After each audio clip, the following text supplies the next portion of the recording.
That's a question. That's a question. Is Thomas and Friends a dead franchise? To answer this question, we have to consider what it means to be a dead franchise and differentiate dead from dormant. A dormant franchise is what you would consider a franchise when it's not pumping out any content and hasn't been doing so for a long period of time. As I'm sure a lot of you know, Thomas is not that. Thomas has been a franchise that, despite its varying quality, has always been somewhat consistent with its content output.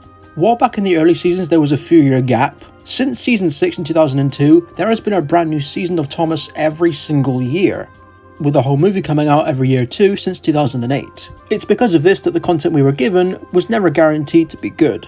This was evidently clear with Thomas going on an 8-season long dark era with every season getting progressively worse. And yet, despite the poor quality of the content we were being given, the toy sales undoubtedly kept the franchise afloat for the better part of 5 years. That was of course until Mattel stepped in. In 2012, Mattel bought out Hit Entertainment and brought on a brand new writing team and animation studio for the show, as well as revamping Trackmaster and Take and Play. Now, while the show itself was undeniably getting better, the same unfortunately can't be said for the merchandise. In the space of only a year, Trackmaster and Take and Play went from this to this. This was all a result of Mattel cutting costs, something that they would consistently do until the franchise crashed and burned.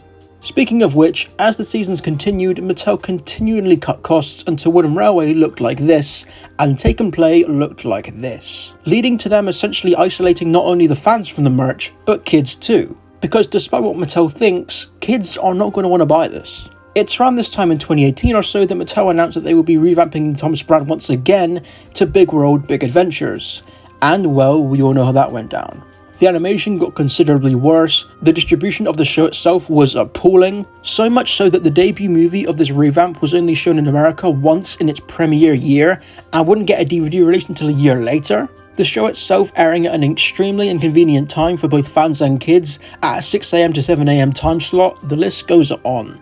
And after that rebrand backfired horribly, Mattel did the only logical thing at this point and cancelled the show completely after only 3 seasons. And then after that, they decided to revamp Thomas yet again into what we know now as All Engines Go. A soulless, babyfied cash grab with nothing separating it from the other slop that we see kids watching nowadays. It's considering all of this that it's abundantly clear to me that the main problem of the franchise is this: a lack of identity. Think back to when Thomas was in its prime, season 3 to 5 era. Thomas was so inherently different from the shows that were on air at the time. Its realistic sets, live action model trains, charming narration, it had an identity of its own. It's of course not the only show that was like this. There are a few UK shows which have that same feel to them, and greatly benefit from it. Fireman Sam, Bob the Builder, Postman Pat and Pingu are all shows that have their own unique feel. It's not until 2009 or so that Thomas's identity started to get a bit clouded, with its transition into CGI animation. You're probably wondering why they would even do such a thing.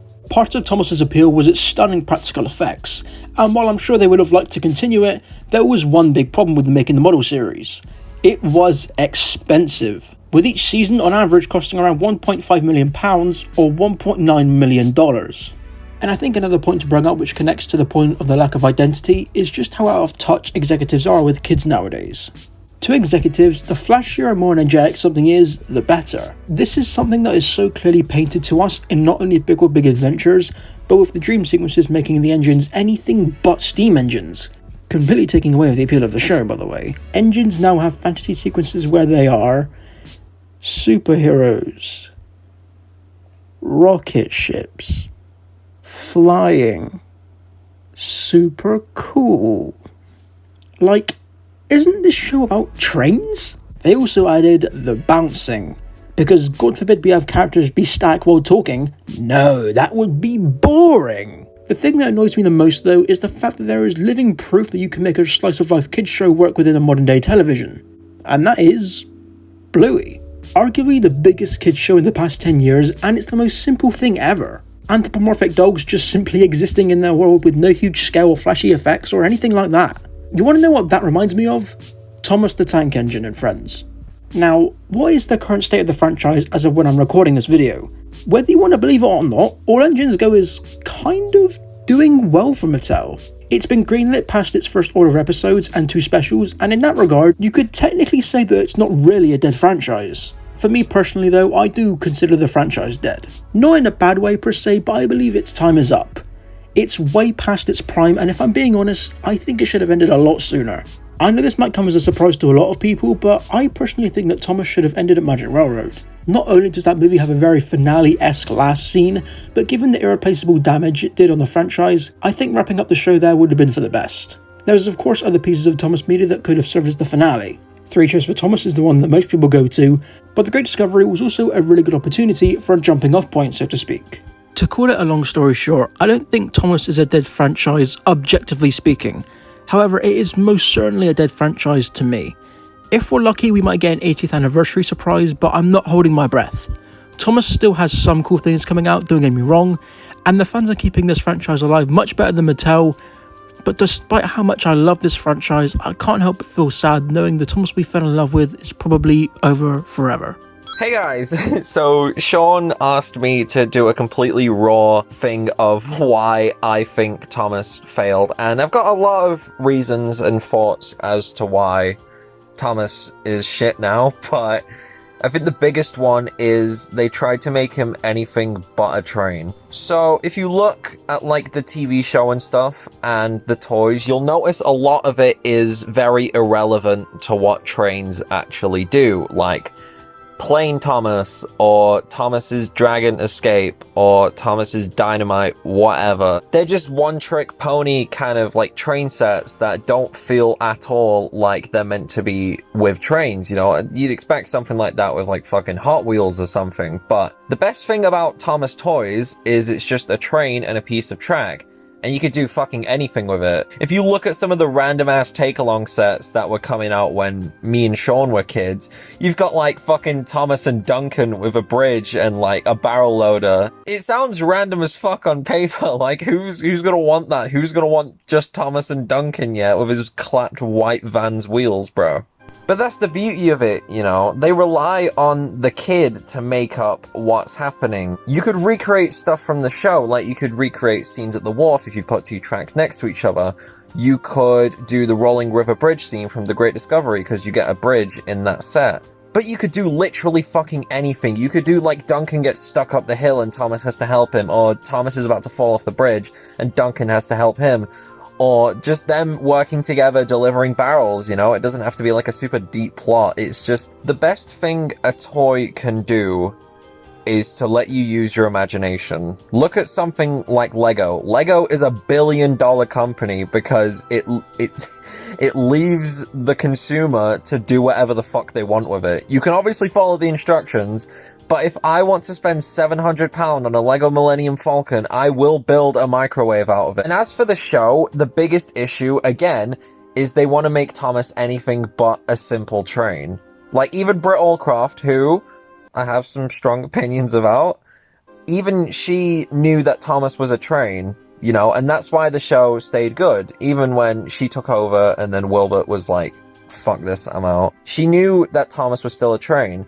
The magic stuff is bullshit, but at least Thomas is still a train, you know? Look at Magic Railroad, the most Britt Allcroft thing ever, and when Thomas is in it, he's just being a train, just going about doing train things, you know? Talking to his train friends, doing train jobs, and fucking going through portals and shit. And even when Hit was around, you know, look at the Nitrogen era, they behave like trains, and in my opinion, that's the most train Thomas has ever looked. I fucking love the Nitrogen era's animation. The episodes fucking suck, but you look at the actual trains and how they move and stuff, it's like, it's crazy. They look so real and they feel so real. They have so much weight to them, man. It's great. And then you get to when Mattel bought them out, and the first thing they did was gimmick everything. You know, the first movie they did was about like kings and queens and castles and shit, and then dinosaurs, and then pirate ships and international engines, which I'll admit that was cool because it's about actual trains.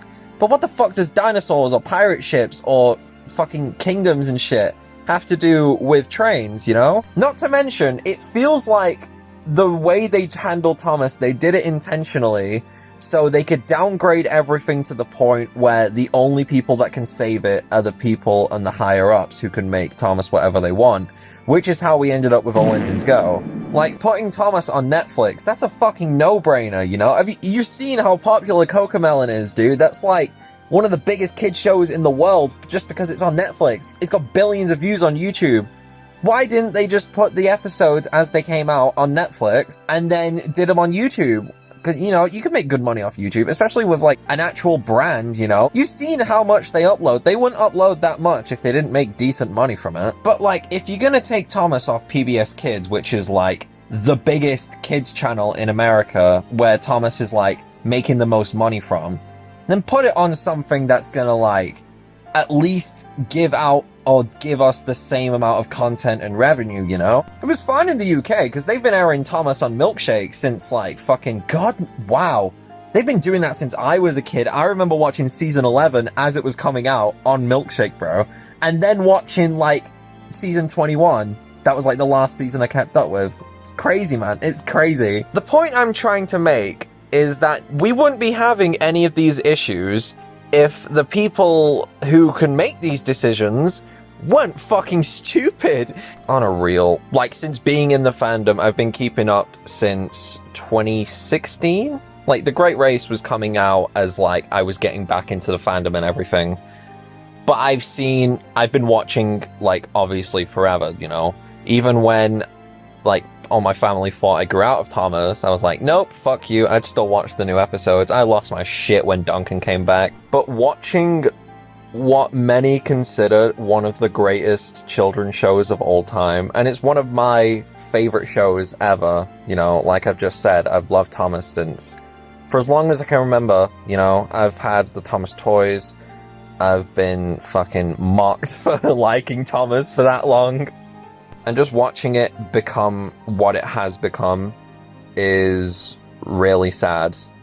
And just what this franchise has become from what I remember it being when I was a kid.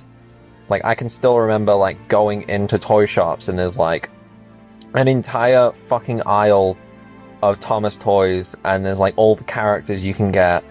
And there's, like, ones that weren't even in the show, but you knew it because the books were so popular. Like, who the fuck knew Spam Can or fucking Coldy? But, like, you still got them anyway because they were cool-looking trains. And now you go into a shop and you're lucky to find any Thomas stuff, period. Like, I went into Asda the other day and there was no Thomas stuff.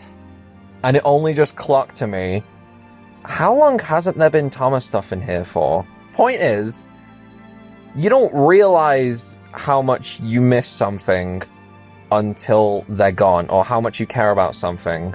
And I feel like the worse that this franchise has got, the more that we've appreciated what we had before and, like, the old stuff. I can only hope that one day Thomas returns to being what it used to be. Or at least the current generation is enjoying it the way that I did when I was younger.